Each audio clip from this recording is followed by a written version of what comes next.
says, where do the people of Farragut and nearby neighborhoods want the new Farragut mixed-use town center?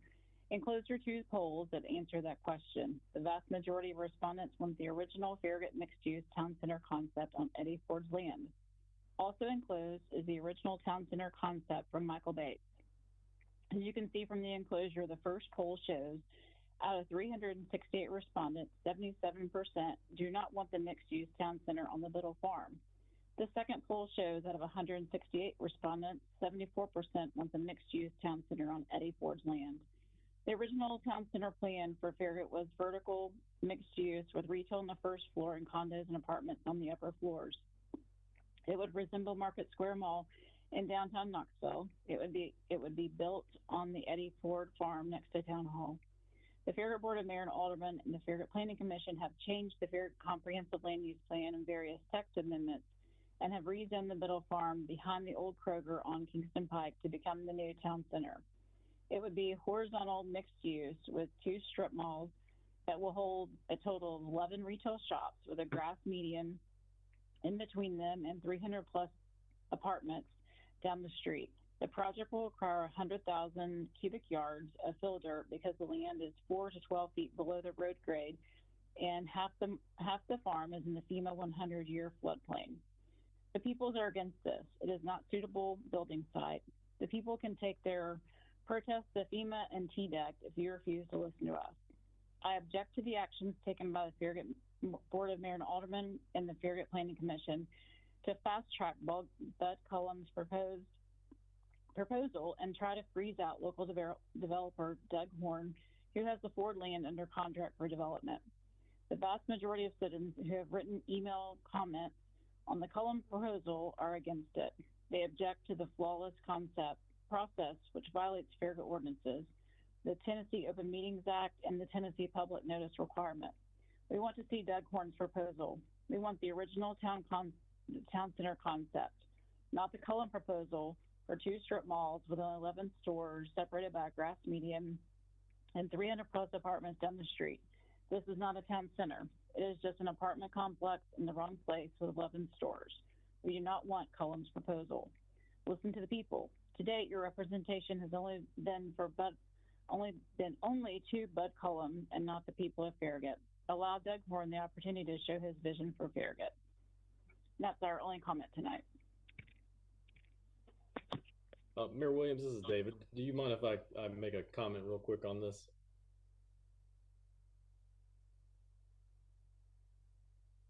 I'm going to assume that's okay. I didn't see your mic off. I just wanted to comment. You know, we take, as staff, we take all of these comments that we get seriously, and we also take development projects that we get seriously. You know, to say that the town has been fast tracking this development, I think if you ask any developer if it would take them 9 or 10 months to go through a planning process and still not have the first approval for rezoning or for a site plan approval, they'd probably tell you that that's not really fast.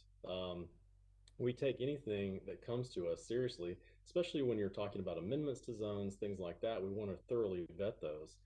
Even when we did the Top Golf project just in the last couple of years, that process only took 4 or 5 months, and we completely did a whole new zoning district, created a whole new outlet mall drive up there to where people could have entertainment districts and things like that. So, you know, these processes take time because they need to take time.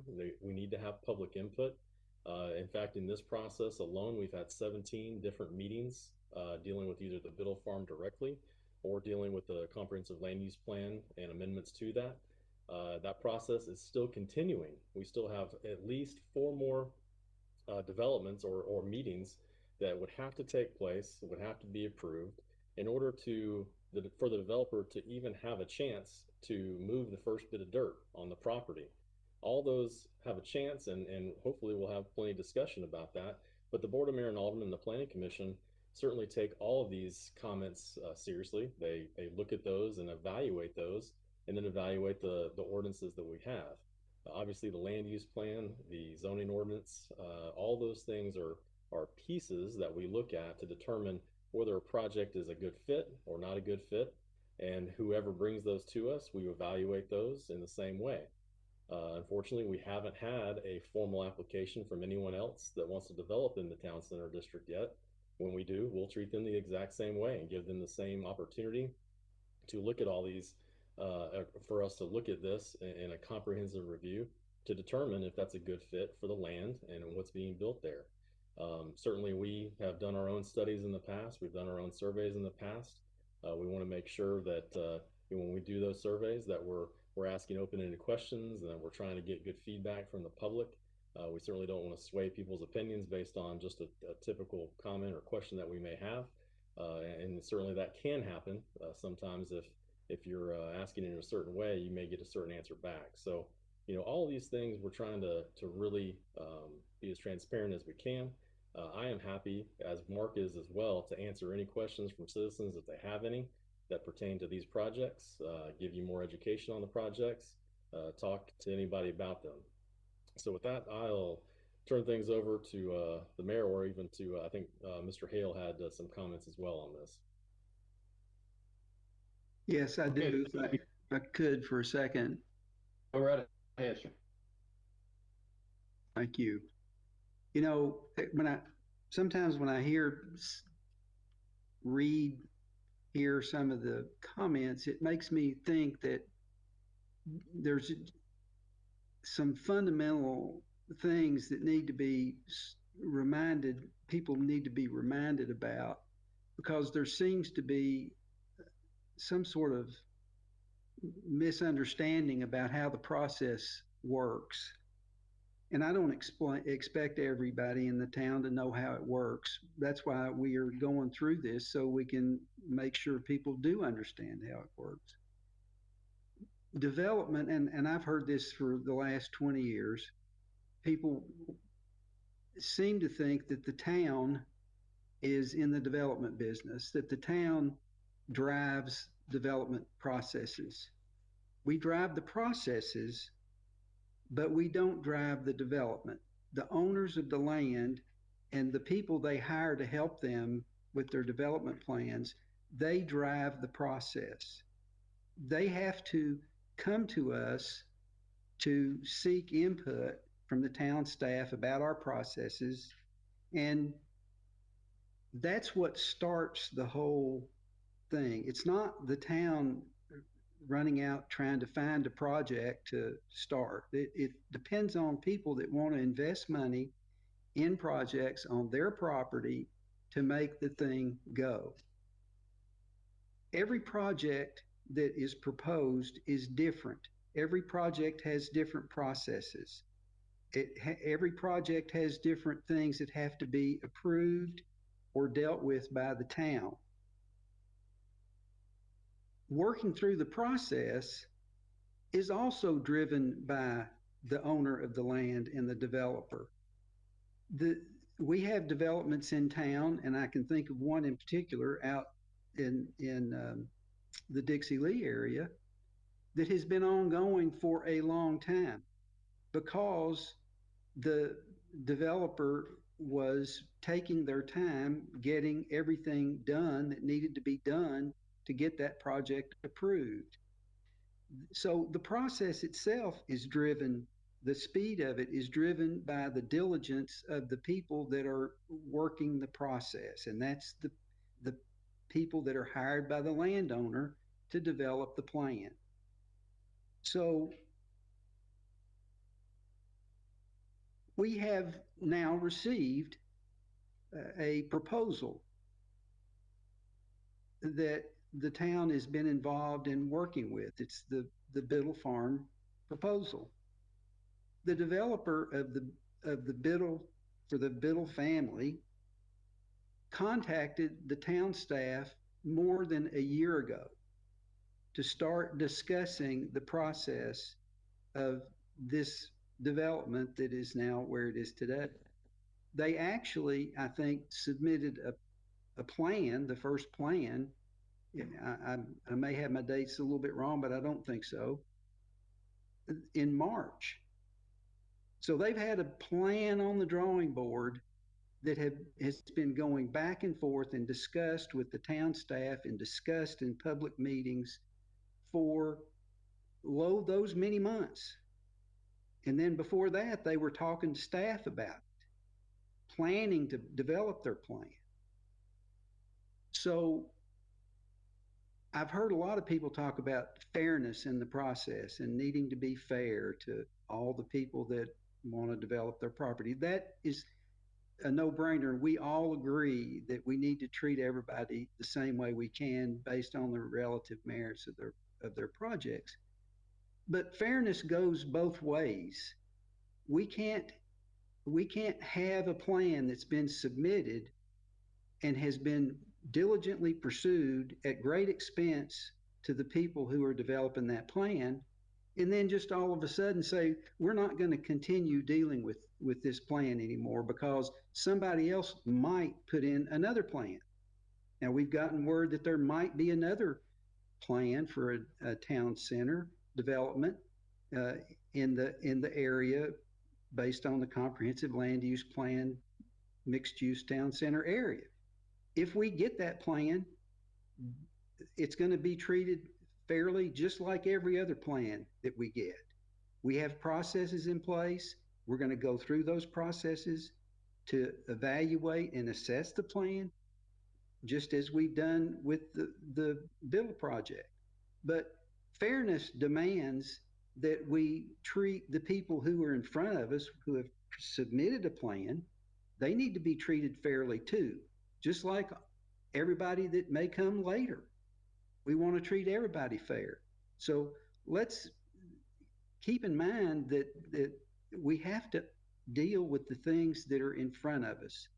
We can't speculate about things that may or may not happen in the future and somehow adversely affect the people that we're dealing with right now. So we don't know whether this plan that's on the board is going to be approved or not. All we can do is take what they bring us and deal with it in accordance with our processes, which we have done. And I have told you now, this is the 4th time, or maybe the 5th time, I've reviewed the processes that the town staff has used to evaluate and deal with the comprehensive land use plan and all those processes. Everything is in complete order. I have invited people who want to suggest that somehow we've not acted in violation of the law or in accordance with the law. I've invited them to have their attorney, who has advised them we're not acting appropriately, to contact me, and nobody has contacted me. So again, I don't mind talking about it. I've been wrong before. I'd be happy to talk to somebody that knows something about the subject, but it doesn't do any good for us to have a conversation with people that have already made up their minds about how they feel about it and are not objective. In this letter we're getting here that continues to say we're in violation of the Open Meeting Act, the public notice requirements, it's just not so. If we get another proposal, we're going to, if I have anything to do with it, we're going to, and I think that Mr. Smoke too, we're going to evaluate it, look at it. It's going to be open for everybody to see, just like it's been done for ever since the town has been formed. We're treating people fairly, and we're being even-handed with everybody we encounter. And I think that's the most anybody can ask of us. And I would like to ask people who want to accuse the town staff and the elected officials of somehow acting inappropriately because they favor one thing or another. Everybody has opinions. Everybody's entitled to have opinions. Even elected officials can have opinions. Somebody has to make the decisions. But I can assure you, as I look around and watch the people that volunteer their time to make this town work are not adverse inappropriately to anybody. They treat people all the same. They may not approve every project that gets brought in or approve every request because they think it might not be in the best interest of the town, but you have to look at each of those decisions as they're being made and evaluate each project on its own merits. And here we are getting a lot of discussion about this issue, and we've only got one project that we're even looking at, actually. The second project may be on the way. There's been discussion that it might be, and it'll be treated fairly just like the Cullum Biddle project has been treated. So with that, I think I've said enough, and I'll let you adjourn the meeting. Hey, thank you, Tom, and thank you, David. Does anyone else have anything to say? Yes, I move to adjourn. Okay, the time's approximately 9:16, and without objection, the December 10th, 2020 Farragut Board Mayor and Alderman meeting is now adjourned. Thank you, folks. I appreciate everyone being here tonight. Good night, everyone. Thanks, everybody.